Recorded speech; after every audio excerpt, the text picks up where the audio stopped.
আল্লাহ বলে, জিব্রাইল আমার খলিল মেহমান পায় না, এজন্য 3 দিন যাবত খায় না। তাড়াতাড়ি করে তোমরা 3 জন ফেরেশতা মানুষ রূপে হাজির হও মেহমান হইয়া। সুবহানাল্লাহ জুড়ে বলেন। জিব্রাইল আমিন মানুষের সুরত ধইরা 3 জন মেহমান হইয়া যখন ইব্রাহিম খলিলের কাছে আসলেন, তিনি মেহমান পায়া বড় খুশি, সাথে সাথে নিয়ে আসলেন খানা হাজির। খানা খাইতে বসবেন বল আল্লাহর খলিল 3 দিন তিনি উপবাস, মেহমান পাইছেন, খাঞ্চার ভিতরে খানা নিয়ে বসছেন এক খাঞ্চায়। তারা তো মানুষ নন, তারা হলেন ফেরেশতা, তারা তো খাওয়া কি জিনিস চিনে না। ফেরেশতারা খায়? হ্যাঁ, মূলত খাইতে আসেন নাই, খাওয়াইতে আইছেন, ঠিক না? আল্লাহ পাঠাইছে, যাও খাওয়ান লাগতো না, আমার বন্ধুরে গে খাওয়া। কারণ মেহমান ছাড়া তো খায় না। ইরাক থেকে রওনা দিছেন ফিলিস্তিন, আল্লাহর খলিল ইব্রাহিম।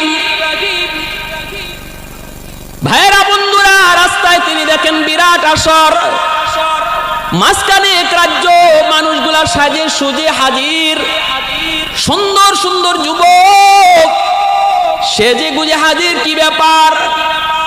আজকে রাজার মেয়ে স্বামী চয়েস করব, স্বামী। এজন্য আমরা প্রত্যেকে প্রার্থী হয়ে হাজির হয়েছি।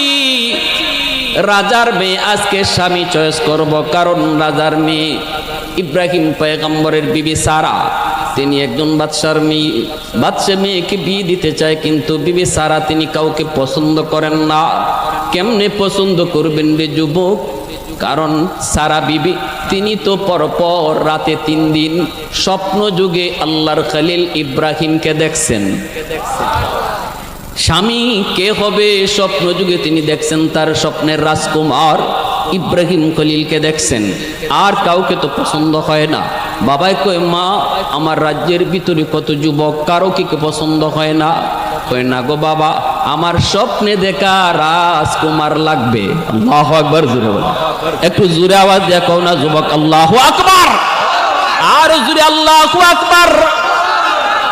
ইব্রাহিম খলিল মুসাফির, ইব্রাহিম খলিল মুসাফির ইরাক থেকে রওনা দিয়েছেন, যাবেন মসজিদুল আকসায়। এ ভাই, তিনি দেখেন মানুষজন লাইন ধরে দাঁড়ায়। ঘটনা কি? কই রাজার মেয়ে আজকে স্বামী চয়েস করবে।